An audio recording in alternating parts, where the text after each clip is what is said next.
It's the Saturday Forum on Gaydio with myself, Andrew Edwards, and I'm joined at this point by my guest, Steve Faccenda, who is here to talk about his experience of living with a particular form of cancer. Steve, welcome to the Saturday Forum on Gaydio. Lovely to see you. Thank you. Thank you for coming in. Now, when we first met a couple of years ago, I met you as one half of your fantastic drag double act, Trouble. Were you Miss Enid Whiplash? I'm Miss Whiplash, yes, that's the one. Absolutely fantastic, in full drag costume. On this occasion, come in to talk about your illness, about the brain tumour Yes. that you have. And I'm very grateful for you coming in and talking about that here on Gaydio on the Saturday Forum. Can we start by you actually saying what it is, the title of it, and then, of course, we'll talk a little bit about how you discovered you had it. Most people would call it a GBM, which stands for glioblastoma multiforme, which the particular one I have is actually a grade 4. Brain tumours are classed in 4 categories, obviously 1, 2, 3, 4, with 1 and 2 being slow growing, 3 and 4 fast growing, and then it goes 1 is benign and then malignant for both 3 and 4 as well. So obviously I'm at the top end of the scale of the illness. I actually presented the illness to the doctors myself, as opposed to it presenting itself, which in normal routines is how the GBMs or glioblastomas actually present themselves. Well, that was a question I was going to ask. I mean, when did you discover that you had this condition? Tell me a bit about that process of diagnosis. This has all been a very, very quick procedure. Basically, because of we workers' trouble, we were fully booked up all over the summer of last year, and we were due to fly away to India on the 2nd of November. So we was getting as many bookings in as possible and just basically having a very busy summer. I also have a full-time day job, which is a very seasonal job, and I was suffering from headaches.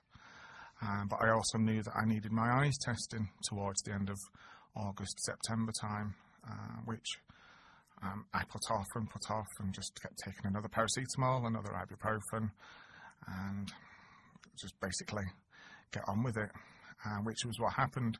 I then booked an appointment for the opticians for both me and my partner, so that I had them ready for when we went to India.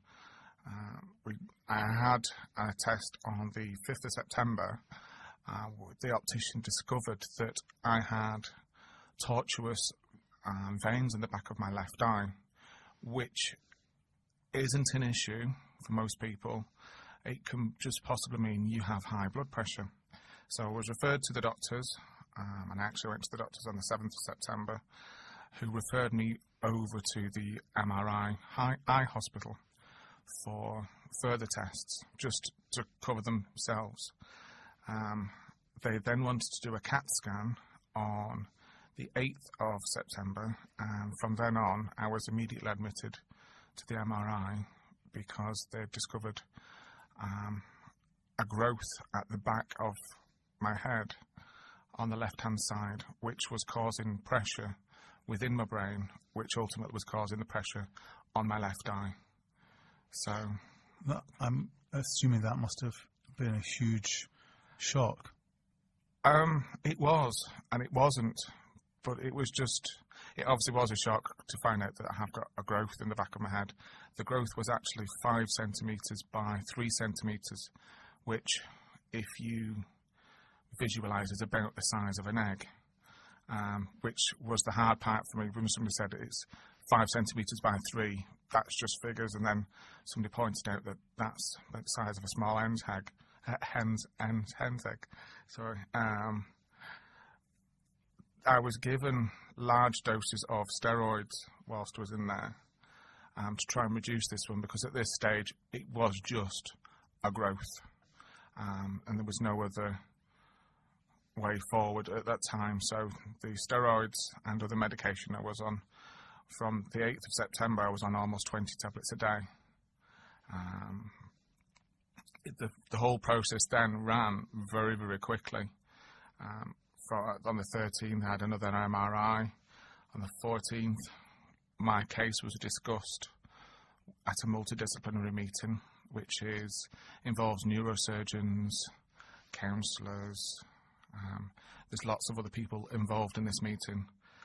On the 15th, it was discussed with me that I was informed that it was a tumour, a cystic tumour, and that's as far as they could give me at that stage. But at that stage, they said it's a cystic tumour until we do an observation on it. We can't give you any more. So then I kept going. And on the 22nd, I had surgery to have the actual cyst removed, which is classed as debulking. So that was the most severe surgery I've ever had in my life anyway, which was a bit daunting because I've only ever had like minor surgery before. And then on the 29th of September, I was actually given the results of the biopsies on the tumour.